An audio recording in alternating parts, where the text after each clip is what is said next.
Hello, and welcome to MrDudeManSir. And today, I am playing a game called Everlasting Summers. Now, I don't know anything about this game. I believe it's a visual novel type thing. It is Russian made, which I'm sure I will see that in the future, because right there I see we're going to Camp Sovenok, which is pretty cool. I don't know anything outside of that. It just seemed pretty cool. I checked up on Twitter to see if anyone wanted me to see it, and people was like, yeah. So yeah, I'm gonna be playing it. But it seems like there's a little synopsis underneath the new game, so I'll probably read that. Dear Pioneer, you are on the verge of wondrous discoveries. The doors of the most wonderful place in the world, our favorite Camp Sovenok, have opened before you. I'm probably gonna mispronounce so many Russian words in this, but you know. You'll remember this session for the rest of your life. Welcome.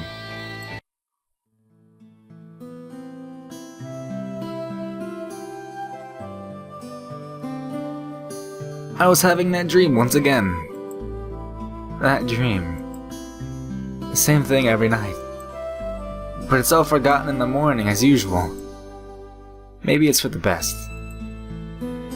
Only a glimpse of memory will remain. Of gates, half open as if inviting me somewhere, with two frozen stone pioneers standing close. And also that strange girl, who keeps asking me.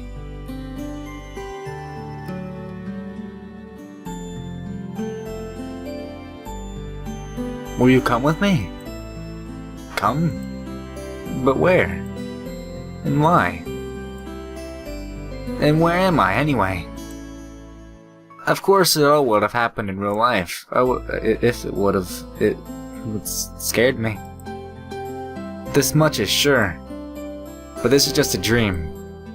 The same one I see every night. There must be a reason. You don't have to know where or why to realize something is really happening. Something desperate for my attention. Since everything that surrounds me here is real. As real as things as my own flat. I could open the gates, hear my own hinges creak, and brush crumbling rust away with my hand. Inhale the fresh cool air and shiver from the freezingness.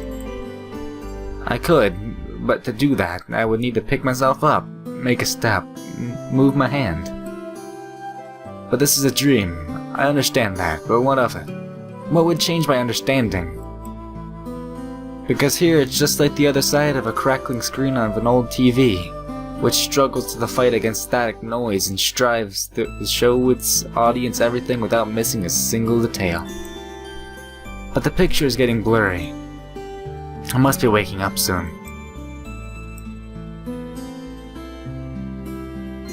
Maybe I should ask her something. The girl. What's her name? About the stars, for instance. Why the stars, though? I'd rather ask about the gates. Yes, the gates. She would be so surprised. Or better, why dot over I was called what? I was called a tittle. What is a tittle? I don't know. But dot over I was called a superscript dot. That also doesn't make much sense. Nice letters. As if they don't exist anymore. Still, what do letters, gates, and stars have to do with this place? Because if every night I'm having this dream, which will be forgotten soon anyway, I've got to look for answers here and now. And there, if you look carefully, you can see that Magellanic clouds. That's a big word. As if I ended up in the southern hemisphere. In a dream, there are small things that catch most of your attention. Unnatural color of grass, impossible curves of straight lines, or your own distorted reflection. While the real danger, which could be put at the end of anything right here and now, seems to trifle. It's natural, since here you cannot die. I know it for sure, I've done it hundreds of times. But if you cannot die, is there a point in living? I should ask the girl. She's a local, she should know. Yes, exactly. I should ask her about the owl, for example. One strange bird it is. Though it doesn't matter. Will you come with me? and every time I have to answer. It's the only way, otherwise your dream will never end and I will never wake up. Oh, well, hey, look, the owl's right here. Hello, yes, I'll come with you, Mr. Owl. Every time it's so hard to decide on the answer. Where am I? What am I doing here? Who is she? And why does so much of my life depend on this answer? Or maybe it doesn't. It's just a dream after all. Just a dream.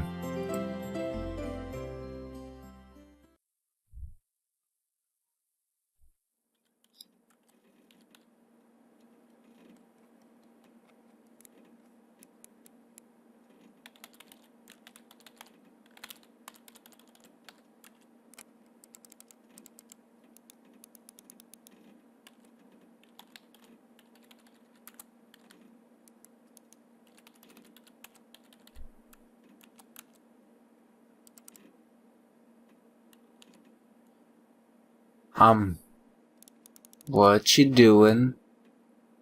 Why is there like an actual human being right here when... Don't break the fourth wall, man. The computer screen stared at me as if it was alive. Wait a second, no, there it is, okay. This girl here is like a human being, but this may be the same person, and this is like a little, you know, cartoon character thing? I don't understand this game. But it's cool. Also, there's some sort of like beer here or something like that. Some sort of pack of something. It's cool. Something it really did seem to me that it was conscious to itself. It had its own thoughts and wishes, ambitions. That had feelings, could love and suffer. As if in our relationship the screen wasn't an instrument. It was me, a lifeless piece of plastic texolite. There is some truth in that. Probably because the computer provides 90% of my communication with the outside world. Anonymous image boards, some chats from time to time, rarely ICQ or Jabber, and forums even more rarely.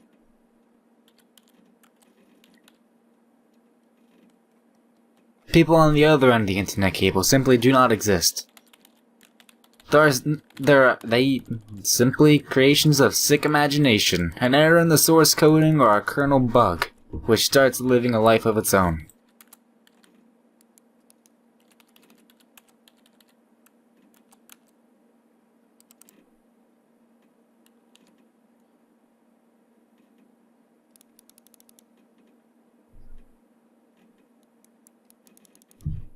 If one looked at my existence from the side, such thoughts would seem so mad. And a psychologist would surely give me a bunch of sophisticated diagnoses? Diagnoses? I don't know. And maybe write me a doctor's referral to an asylum.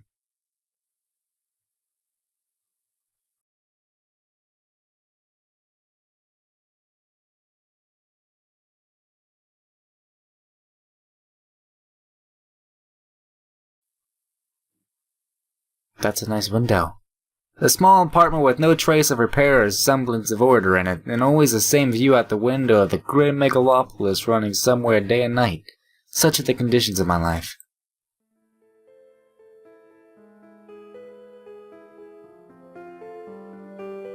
Well, of course, it didn't all start like this. I was born, went to school and finished it, like all others. I was accepted at the university, where I spent a year and a half trailing and struggling. I drifted through several jobs. Sometimes it was working out quite well, sometimes I was even getting decent money for it. But it all felt like it was not mine, as if I was taken from another man's biography. I wasn't living a life to its fullest. I was looping on in a monotonous circles. As in the Groundhog Day movie. It's just I had no choice how to spend my day. And every day repeated itself. The same vicious spiral. It's just I had no choice. Oh, no, spiral of emptiness, misery, and despair.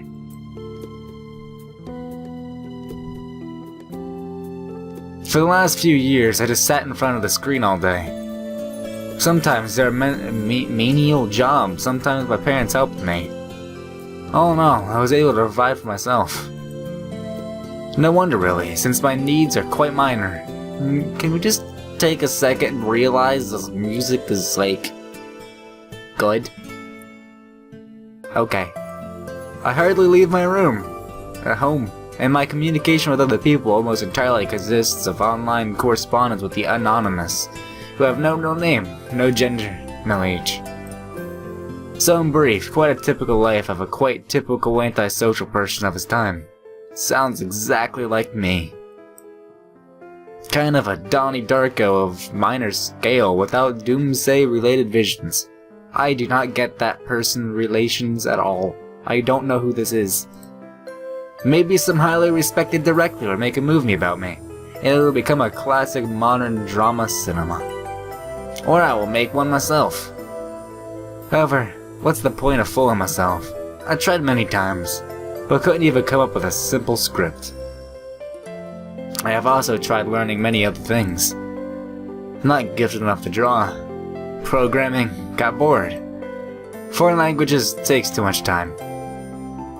The only thing I loved doing was reading, but I still would never call myself a scholar. Perhaps I was an ace in watching anime and grandmaster of the lame internet jokes. If I were to get paid for it, I'd probably be a happier person, and a richer person too. But I doubt it would fill the hole inside me. Well, if you ever get depressed, you could just look out your freaking window and see how beautiful it is. Because it's quite amazing. Today was another it was the same day. And today is a day when I have to go to my university reunion. Frankly speaking, I did not really want to. And what is the point? Time I spent with them was too short. However, I got persuaded by a friend. My former university mate and one of the few I kept touching not only through the internet.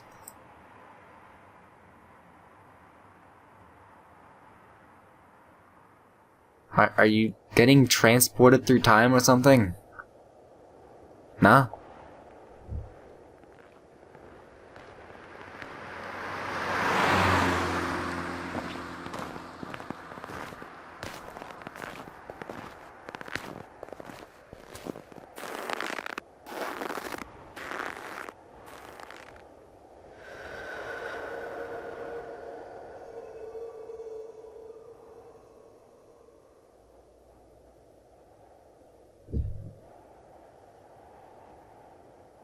Chibi girls. Chibi anime girls. Just gotta point that out. A frosty evening. Bus stop, waiting. I never liked winter. Though hot summer is not my season either. It's just that I see no reason to point out any particular time of the year. It does not matter what weather it is outside since you spend 24/7 at home. The bus today was running so late that I just have out-cursed it all and spent the last few hundreds of rubles. Is that like Russian currency? Probably. For a taxi. The idea of returning home didn't cross my mind for some reason. As usual, millions of thoughts flew through my mind, but there was not a single useful one to seize. Such a thought that you could bring to existence, give it a shape, turn it into an idea and put it to practice. Give me a minute. What are these things? What is this? Is this like a quick save? Is this maybe a thing? This is something, and I don't know. I was expecting to hover over it and it'd be like, hey, this is what it is, but no. I have to click it to find out what it is. And I don't want to do that. Okay. Maybe I could start my own business. But where would I get the money from? Or maybe I can go back to working in an office. No way. Maybe I should try freelancing. But what skills do I have? Who needs me after all? I don't know. You can find something. I suddenly remembered my childhood. Or rather, teen years. The time I saw when I was 15 to 17 years old. Why exactly those years? No idea. I guess it's because back then, everything was much more simple.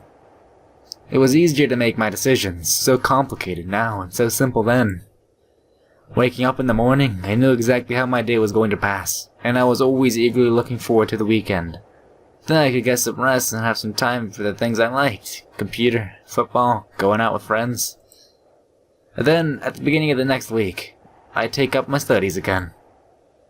Back then, there were no such worrying questions as why, who needs it, what will change if I do it, or what will not change. A simple life stream, so casual for any normal person and so odd to myself today. Careless childhood age. It was also then that I met my first love. Her appearance and character have vanished from my memory.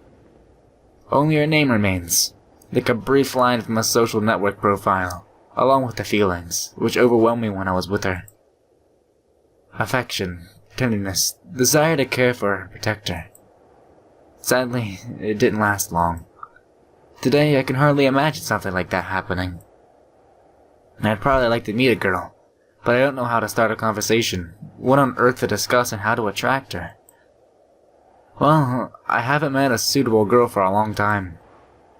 But where could I meet one?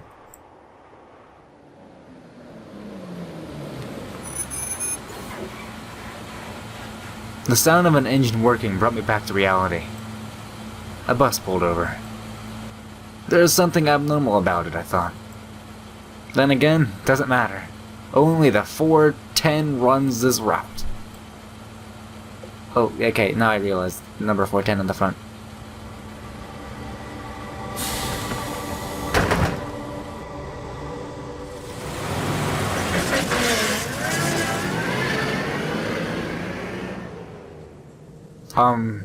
Something tells me that bus is either Ghost Rider's bus, or it's not supposed to be on fire.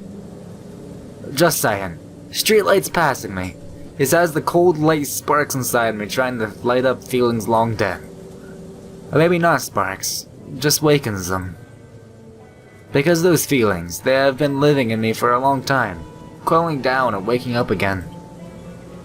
The driver's radio is playing some very familiar tune. But I wasn't listening to it. I was watching the cars passing through the fogged up window. Because people are always rushing somewhere, chasing something they need, stuck in their own little worlds. Why would they care about mine? They probably have their own serious problems, or maybe they have much easier lives. You can't know for sure, since all people are different. Or aren't they? Sometimes, someone's action can easily be predicted, but if you try to look inside his soul, you only see an impenetrable darkness. The bus was approaching downtown. My thoughts were interrupted by the dark city lights. The bright city lights. I don't know how I got dark. Hundreds of ad boards, thousands of cars, millions of people. I was watching this light show and somehow got terribly sleepy. Man, you're gonna miss your stop. My eyes closed for a moment, and then...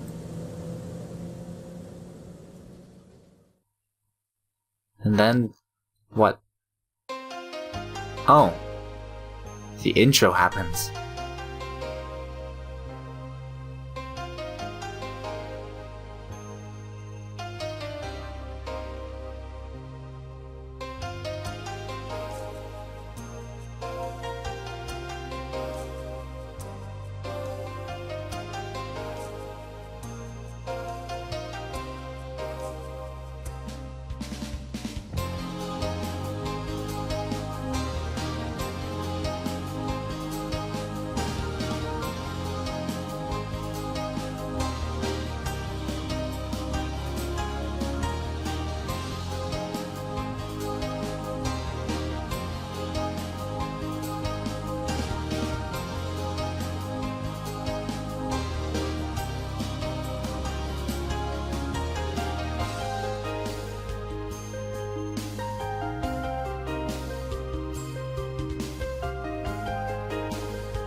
I just realized this game's going to be freaking ecchi as something. It's gonna be pretty etchy. Yeah. Okay, well, bright daylight struck my eyelids. At first I didn't pay attention, as I wasn't fully awake. On their own, my legs carried me towards the door. Dang, looks like I fell asleep and missed my stop. I told you! I warned you. But there were no doors. I looked around the bus and realized that it wasn't a good old worn out Marco Polo. Instead, the bus was an Icarus model and new. I was frozen in shock. How? What? Am I dead? Have I been kidnapped? No, I must be I must be dead. I touched my body wildly, slapped myself in the face a few times, struck the back of the front chair with my forehead. It's clear, either I'm still alive or being dead, you can't what? Oh, okay, I understand now. You can still feel the pain. But how could all this happen? Maybe I was asleep for too long and ended up at the bus depot. And then what? Did they put me into another bus? Yeah, they just take you out of this bus and be like, you know what, we gotta move him somewhere. Let's put him in this other bus, move him somewhere else. And you're not gonna wake up? Okay. I rushed out and took a look around. Greenery wherever I looked. Tall grass on the roadside, trees and flowers. It's summer. But how? It was winter just a moment ago. I had a terrible headache. As if my head was going to explode. Step by step, I started to recall.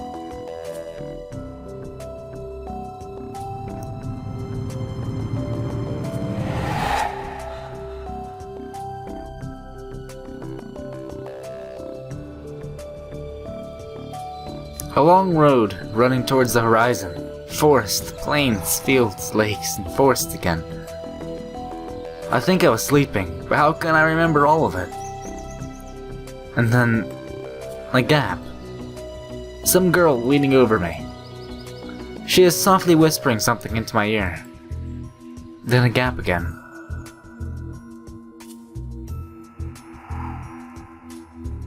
And then I woke up here. Who is that strange girl? Or was she just a dream? For some reason, thinking about her made me feel better and calmed me down a little. I felt warmth all over, coming from the inside. Could it be her who brought me here? Then I need to find her. The best way to look for her is to get away from here. I rushed to the left and then to the right, then stopped hesitating where to go and finally ran in one direction, where the bus probably came from.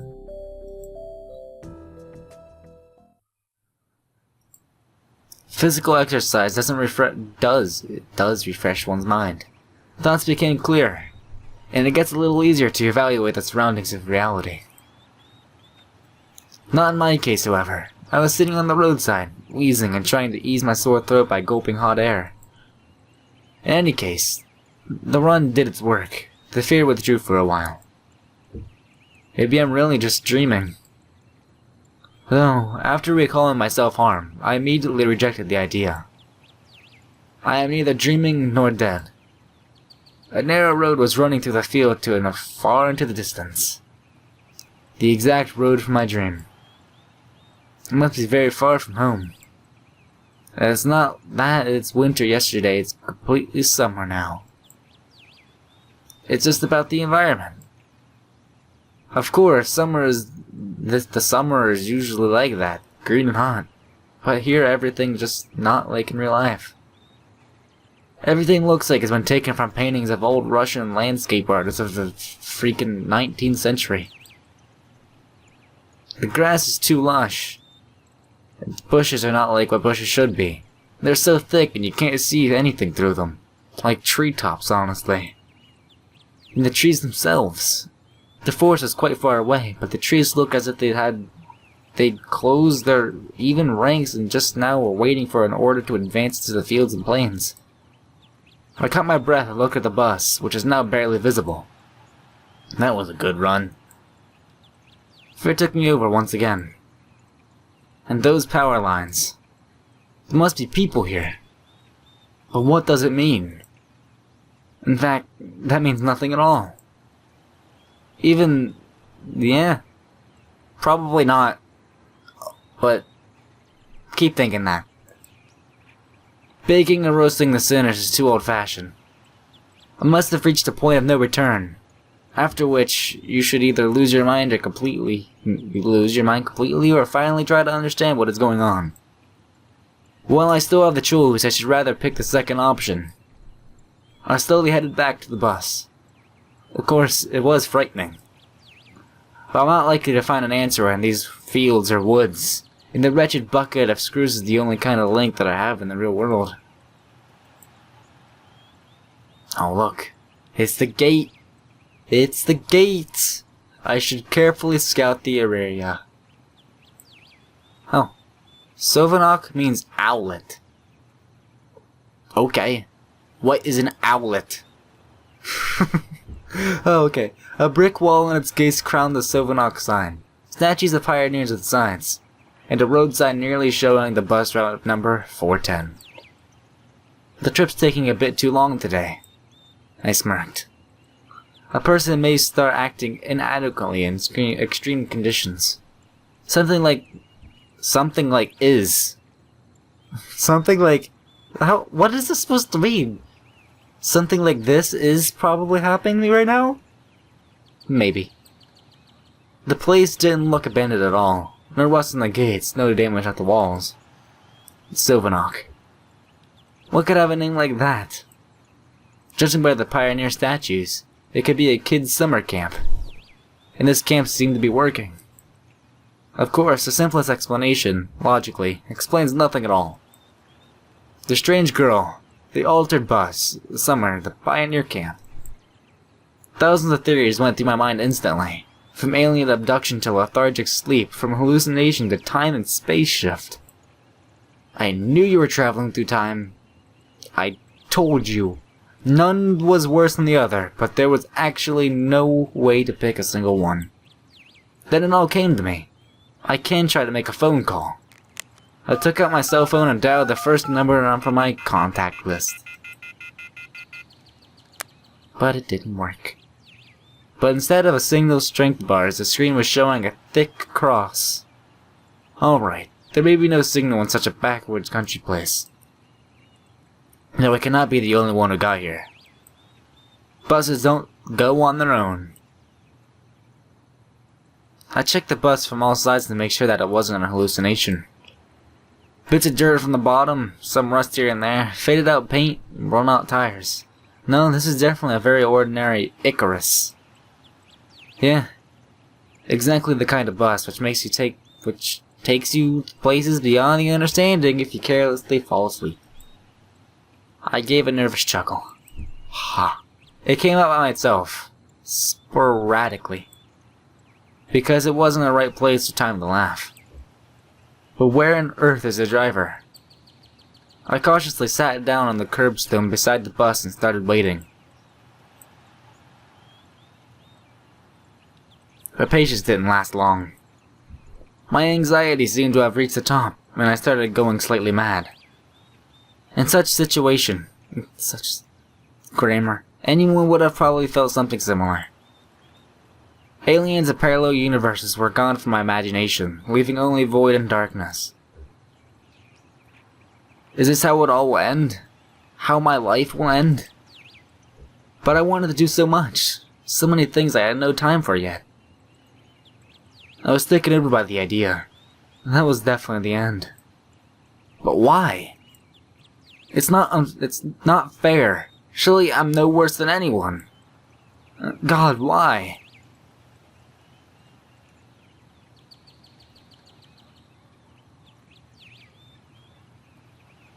Tears were burning my eyes unbearably. I curled and started rolling in the grass. Why? What did I do? Why me? But my outcries were only heard by speechless statues of pioneers, and by a bird on a tree, which immediately flapped their wings and took off, having cried something in its own bird language, as if laughing at the idiot who dared interrupt its after-dinner nap. At last I was breathless from my weeping, and just lay out quietly, sobbing from time to time. After a while, I managed to pull myself together. My mind cleared up a bit, as the terror and the fear of death gave me a little break. All in all, if someone wanted to kill me, what is all this for? Doesn't look like an experiment either. If this is some sort of coincidence, then it probably carries no threat. Anyway, for now, it seems like there is no danger. The panic soon was gone. Of course, the blood was still pounding in my head, and my hands were still shaking, but at least I could think clearly now.